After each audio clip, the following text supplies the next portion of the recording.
Representative James A. Garfield of Ohio's 19th Congressional District, at your service.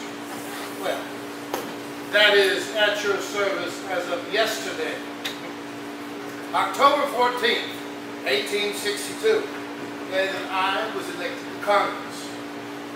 I'm still a bit overwhelmed by the honor. It's been quite a journey for a man of, well, not too many years. A man from the small town of Hiram, Ohio, a man of modest means. I've been here before, you know, Mooresville, Alabama. Just a few months ago, I served under General Mitchell during the North Alabama campaign. At the time, I wore this uniform as Brigadier General for the Union Army. Now, the Army, like the Lord, moves in mysterious ways. My previous occupations had been teacher, a preacher for the disciples of Christ, and a member of the Ohio State Senate. The United States Army considered those qualifications perfect for me to become a colonel. And so I was made a colonel in the 42nd Ohio Infantry. I was promoted to Brigadier General after a successful encounter with the Confederate troops in Kentucky last spring. Now, when I was here in Mooresville last summer, the weather was uncommonly hot. Now, perhaps it is common to be that hot in Mooresville. For that, I am very, very sorry. As a result of the heat, or the moisture, or both, I contracted a fairly severe disease. My skin was the shade of, a terrible shade of yellow. I wrote my wife, Lucretia, at the time, to tell her of the episode. Crete. I call her Crete, which has always seemed to me to be a much better name than Lucretia. I told her that the military was not exactly my cup of tea. Headquarters, 20th Brigade, in camp near Decatur, Alabama, July 5th, 1862.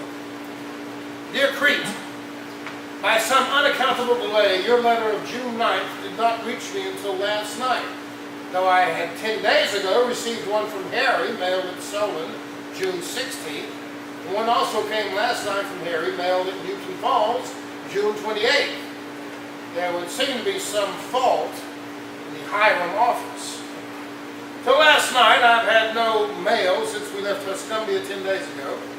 We are now in railroad communication with the North, and I hope our mails will be more regular and rapid.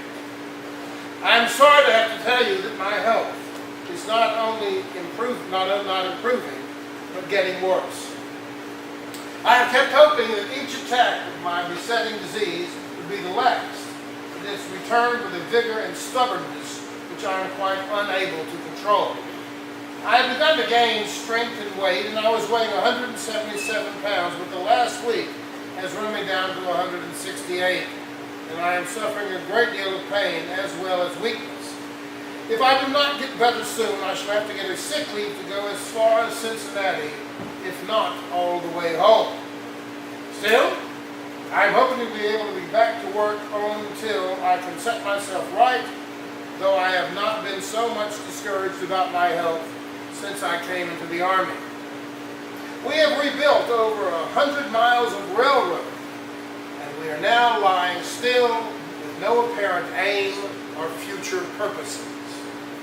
It has been supposed we were going into East Tennessee, and it may still be our destination, but there seems to be no vigorous symptoms of any movement. General Mitchell has accomplished a good deal, but his men have committed the most shameful outrages in the country hereabout that the history of this war has yet shown. He is reported to have resigned. At any rate, he has gone to Washington to see about his future in some way. A number of people have written me about running for Congress this fall. I have not determined what to say about it until I can learn more of the feeling throughout the district. I would, of course, rather be in Congress than in the Army, if there's to be no more active service, for I have no taste for the dull monotony of camp life. And then I believe I can dispose of my life to more advantage than to confine it to the inglorious quiet of a brigade camp. Still, I am very unwilling to do anything that would look like a desire to leave my place in the Army, nor will I, as long as my health will hold out.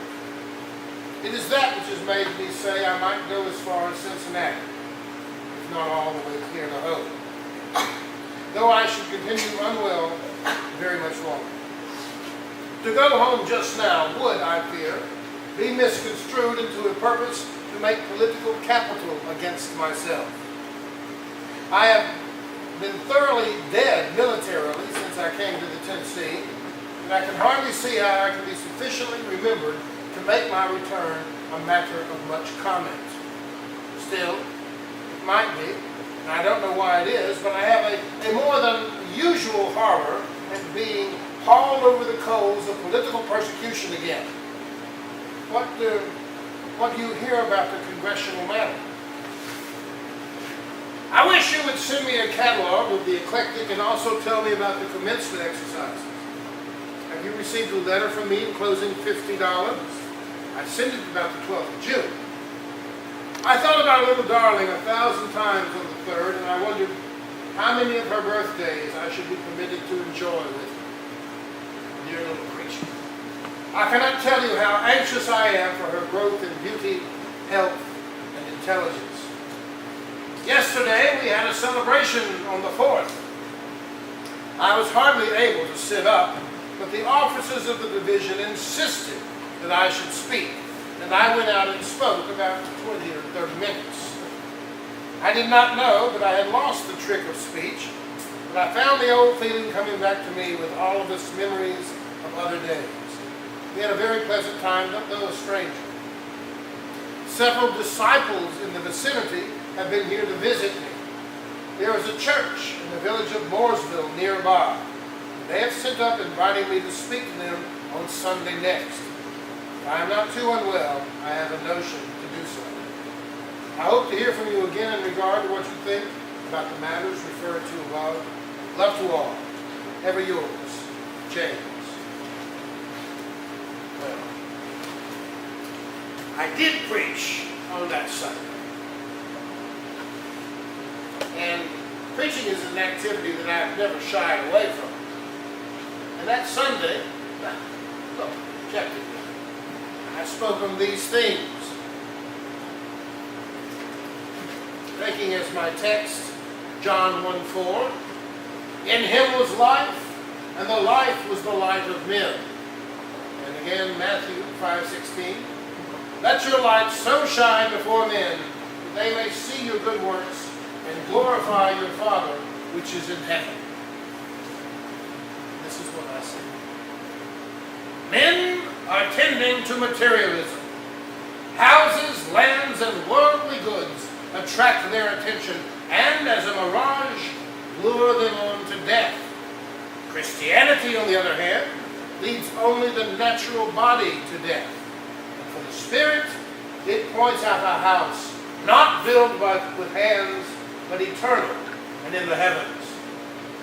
Let me urge you to follow him, not as the Nazarene, the man of Galilee, the carpenter's son, but as the ever-living spiritual person, full of love and compassion, who will stand by you in life and death and eternity.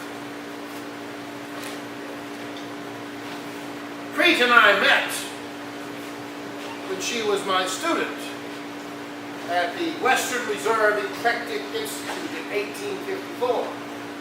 We were married 4 years later, and in 1860 we were blessed with a beautiful daughter. Crete is a remarkable woman, strong-willed, highly educated, and possessed of a keen intellect. An intellect that is quite the equal of mine, and in some regards perhaps even stronger. She has always been not only my confidant, but a trusted advisor. Is this a case of the teacher being taught by the pupil? I dare say it is possible. When I arrived in Decatur in Mooresville, or before I arrived there, I served briefly under General Ulysses S. Grant. Now, I say served, but the truth be told, and with no false modesty, saved might be a better word.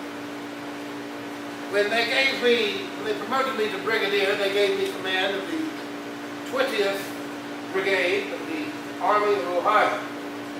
Now, at that time, the Confederate General, Albert Johnston, had managed to surprise Grant's troops in camp, and they were being driven out. I got wind of this, and I marched my brigade to his aid. The resulting action is now known as the Battle of Shiloh, and it's the bloodiest battle that we have seen in this accursed war. Many bullets came near my body that day, but I managed to escape unscathed. In late July, I was charged with supervising the court-martial of Colonel Turchin, a man who had been accused of neglect of duty, of plundering homes in the area, and also of the rape of a young slave girl. The trial was a tedious affair. At the time, I wrote this letter to a close friend, Harrison Rhodes, and discussing the court-martial, but also asking him about certain political considerations back home. Huntsville, Alabama, July the 24th, 1862. My dear Harry, your last letter of the 10th, so full of healthy gossip and good sense, reached me on Sunday the 20th. Situated as you are, you can have no idea of the pleasure that such a letter brings to me. You know the human mind perversely longs for all that it has not, especially when it has small hope for attaining. You may be sure I followed you through all your exercises in Warren on the 4th. Soon after, I was doomed to the tedious and inglorious work of this tiresome court-martial. I began to get better in physical condition until at last I had been led to believe I was permanently recovered. On Sunday last, the venue of the court was changed to this place, Huntsville.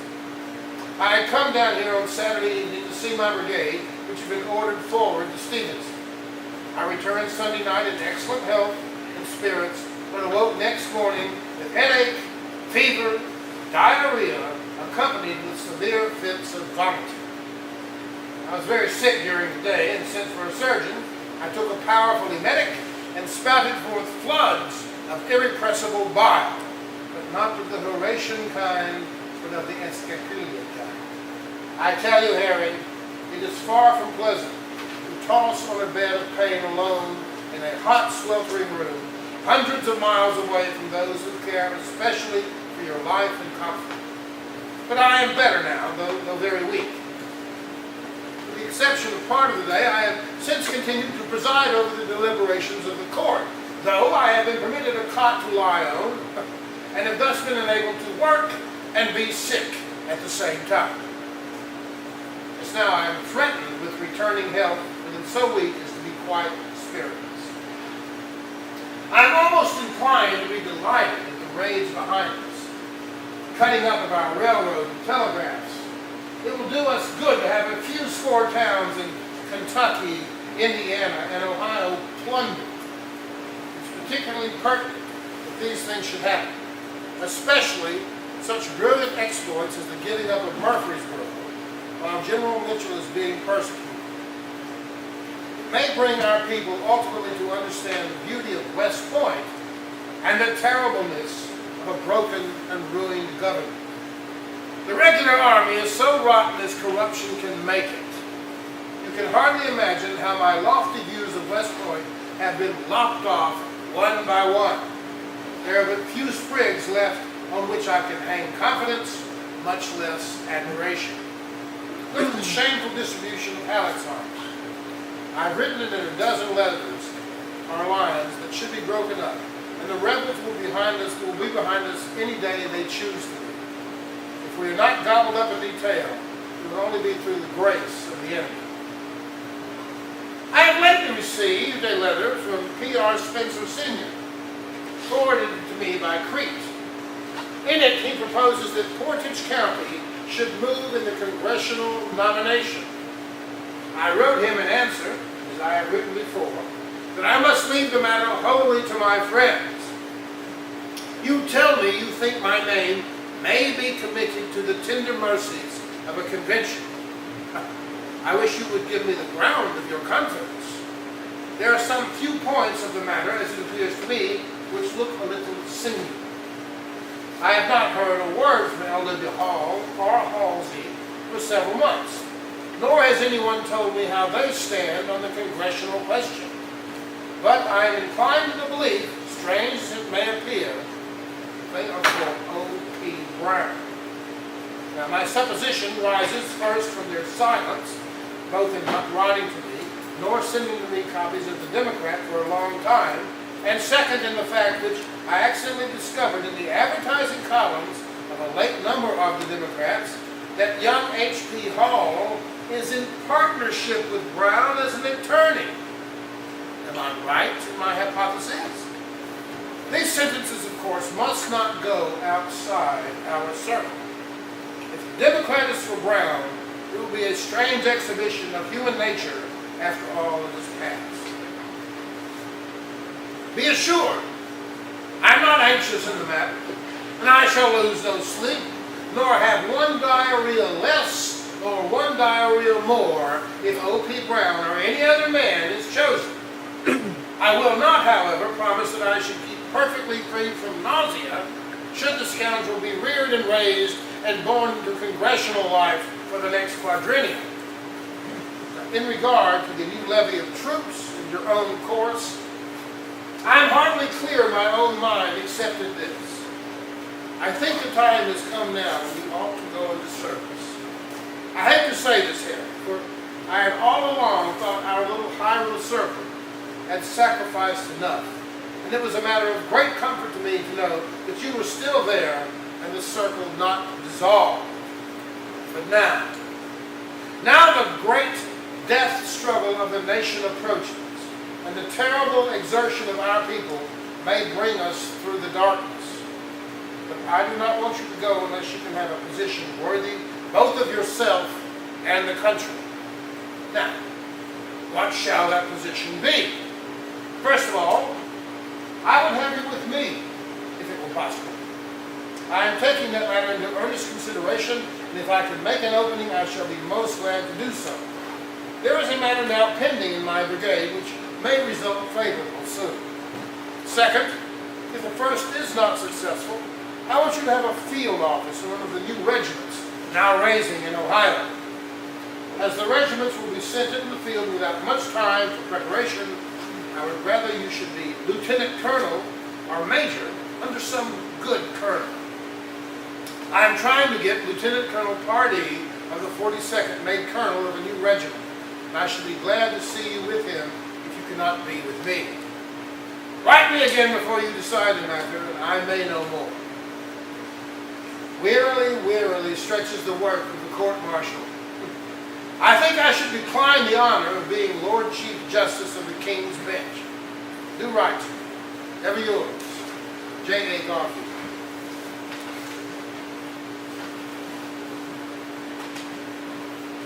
When the court-martial was concluded, not surprisingly, I again became severely ill. As a result, I traveled home to be with Crete. And August the 2nd, 1862, Louisville, Kentucky, to Mrs. Garfield. I am sick. Shall reach Cleveland Monday. Meet me. Bring Harry. August the 5th, 1862, Cleveland, to Mrs. Garfield. I am here, unwell. Will wait at Waddell. Answer. It costs a lot to send telegrams, so they have to be short. So I know that she knew what I was thinking of, even if it was in the verbiage of the telegram. While I was home, political machinations were taking place that would change my life. Though I confess, I was singularly uninterested at the time. In fact, aloof might be a better word. Besides trying to recover from my illness, I also continued to feel a commitment to the military, regardless of the frustration I felt with Army life. I wrote a short note to my mother in early September. Howland, Ohio, September 2nd, 1862. Dear Mother, I'd hoped to visit you long before this to have been back in the Army by now, but I have improved very slowly, and though I hope I am steadily and surely recovering, yet I am still too weak to go back, and the doctor thinks I had better stay here for a few days longer. Perhaps 10 days before I tried to move around much. It was impossible for me to have any quiet or rest at Hiram, or indeed any place where I was well known. This has been a very pleasant, quiet place, though for a while the people from Warren came out here in such numbers that we were obliged to be asked to be left more alone. The yellow has pretty nearly disappeared from my skin. I'm feeling quite restored except in my strength, and in that I am gaining. Crete and Trot are well. I had hoped to be able to attend the Bedford meeting, but I fear I shall not. They are holding the congressional convention for this district today at Garrettsville. I may be nominated, but I don't know how it will turn out. I have done nothing about it and really don't care much about it. If I am nominated, I shall still go back to the Army until the new Congress meets, which may probably be a year from now, it may be more. I presume I am the only candidate that will not be at the convention. If the people of the district want me, I take it that is their business to tell me so, and not mine to coax them to have it. Be sure and write to us right off. Direct to Warren, and we shall get it sooner than direct here. Love to Mary and Kitty and all our folks. I shall hope to visit you all as soon as I am able to do so. Your affectionate son, James.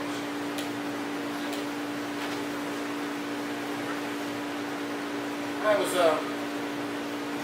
still concerned what should be done about my role in the Army. So in mid-September, I wrote a letter to my dear friend Burke Hinsdale to discuss these and other matters. Hiram, Ohio, September 2nd, 1862, my dear Burke. Yours of the 4th was forwarded me to Warren, thence re-forwarded to Hiram and reached me last evening. A few days after you left here, I went with Peter Trot to Howland Springs in Trumbull County, about 4 miles east of Warren. It was a quiet farmer's house, shut up in the woods on a hill. It was just what I needed in the way of quiet and rest. We stayed there 3 weeks and got back here on the 9th. I have been slowly, very slowly, but steadily improving in health and strength. Now, I was never a fat man, and hence my 43 pounds loss was a loss of muscle, which comes back very slowly. I gained 9 pounds, however, since I came home, and I believe I have now got free from the active cause of the disease. I have lately received a telegram from the Secretary of War, ordering me to report to him in person at Washington for orders as soon as I am able. I think I should be able to go to Washington by the middle of next week, and by the time the new command is assigned to me and my staff and equipage have been extricated from Kentucky and Tennessee, I shall hope to be able to take the field for active service. I have no idea what post is to be assigned to me, but Governor Dennison thinks I am destined for a division on the Potomac. If under McClellan, may the gods deliver me. If under Sigel, I rejoice. The war is now strangely mixed, and the days are sufficiently dark. But if we have any generalship, which is doubtful, we will take advantage of the nearness of the enemy to our border and strike them a worse blow than we could have done so far in on their own soil. When we push the war pendulum back southward again, it ought to swing further in consequence of the great northward sweep it has just now taken. The most deplorable feature of the present situation is that our generals seem to have no confidence in each other, nor the soldiers in them. Governor Dennison writes me that the Army at Washington is in a most fearful state of discouragement and demoralization. What has become of McClellan's boasted power of organization and disciplining? General Cox's Kanaka Brigade is said to be the finest corps in the whole Capitoline Army. A fine comment on West Pointers and civilians. I believe our greatest danger just now is that Jefferson Davis will take the wind out of Lincoln's sails and declare universal emancipation as the condition for foreign acknowledgement. If he does this, the day is lost to us forever. If Lincoln anticipates him, we are safe. In regard to the congressional nomination, I hardly know whether to be sad or gratified. I am certainly gratified at the fact that I took no part in steering the nomination and did not even attend the convention, though all the other candidates were there. But I feel in some degree sad at the prospect of being for a series of years brought out into public life, when I would have perhaps gotten more growth in the quiet, private study. Still, I don't know but that I grow faster in storm and calm. I suspect I do. The next 4 years in Congress will probably be as fatal to political longevity as the war is to personal life and health. The people will not attribute the burdens and serious troubles of the next few years so much to the philosophical causes as to their legislators. And so I suspect Congress will be the scapegoat for the press and the people, and especially for the demagogues. I would not, however, wish to be cowardly and shirk the responsibility of thinking and acting because the times are dangerous. I shall try the rough sea if the bullets will let me. I was very glad to hear from you, and particularly glad to know you were doing so well in your school and speaking. The world decidedly moves towards liberality. Remember me affectionately to Mary. Preach sends love. The school is doing well. 180 students. Let me hear from you as soon as you know where I am to be. Ever yours, J.A. Garfield. As events transpired, I was indeed nominated for Congress from my district. Shortly thereafter, I met with the Secretary of War in regard to my future military career in light of possible election to Congress. In mid-September, I wrote again to Crete. Communication made on the eve of an election that would change our lives forever. Monongahela House, Pittsburgh, Wednesday, September 17th, 1862. My dear good Crete, you did not expect a letter so soon. The fact that my trunk was left led me to think it most safe for me to wait here for its arrival, as it might be lost if I should go on without it. Then I found myself somewhat sleepy and tired, and I took the leaving of the trunk as one of the providential interferences to give me some more rest. I'm sorry that Green did not go with me, and yet my future is so indefinite that I cannot tell what is best. He forgot to bring my revolver along. I hope it will come with the trunk, for I shall need it. The trunk will be along at 3 o'clock tomorrow morning, at which time I take the train for Harrisburg. I shall go to bed in a few minutes and try to rest before starting. When I got here, I was quite weary, but I took a good bath and have just had a frugal supper. I caught myself eating warm bread and remembering our wishes, and it was a great pleasure to lay the tempting hot roll aside. How I thought of you and wish that you were here with me. I cannot tell you how glad my heart is at the remembrances of my visit with you. It has been so much more than I have dared to hope for the last 2 years, and more than my soul is full of thanksgiving. If this still lone room could now be filled with your dear presence, I would not even be tired or sick. Well, I do not mean to say that I am sick, for I think I am coming right up out of the valley. But it would make my heart so light and happy if you could be with me now, and shed around me the brightness of the new lights, that I might breathe the fragrance of the alabaster box, which, so long sealed, has been broken at last. Everything conspired to make the visit dear to me, and its close was worthy of its whole course and character. Our little darling never put her arms around my neck, but hugged and kissed with me until the train whistled. And you tossed a sweet kiss after the flying train.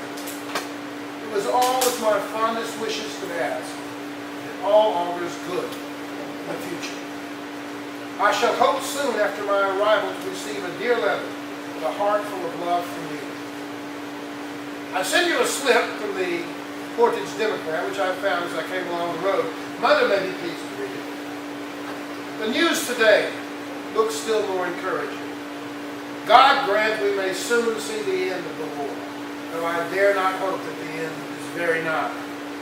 As I draw nearer Washington, my own future looks more and more uncertain. It seems as though the individual would be lost in the magnitude of the whole great movement. I must close and exit. I will read a chapter in the Little Testament for you and me, and ask God to be with you before I sleep. Now, my precious darling, my heart very warm and full of love to you, and with my best, God bless you, and warm kisses for you and Trot. I give you good night. Ever and forever. Your own, James. On October the 14th, the people of the 19th District of Ohio were gracious enough to elect me their representative to Congress. I will be forever grateful, and I hope to serve my constituents with the same loyalty, the same honesty that I serve the Lord. I do not know what the future may bring. I feel confident I may improve it in some small way. That is the best possible way that the servant may serve the greater good. Thank you so much for listening to my ramblings this afternoon, and I bid you